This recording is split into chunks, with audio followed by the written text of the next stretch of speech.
ए बाबू अब हम घर और न रहबे, बहुत हो गए तो नाटक। का भरे तो का हम तोरे साथ न रह कंजूस बाप।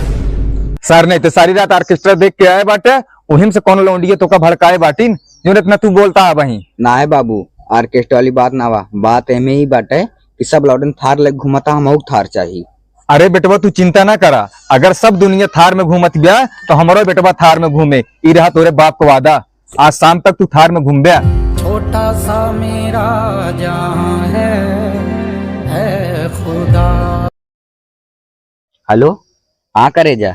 अरे नहीं, हमारे बाबू थार लावा गाँव तो बेला में घुमाई थी। हाँ हाँ हाँ। अरे बेटवा ता थरवा आई गया बा। कहाँ बा बाबू? हे बा ले बेटवा बैठा तो घुमाई। सबका प्यार हुए लड़की से, हमका थार से होइगा।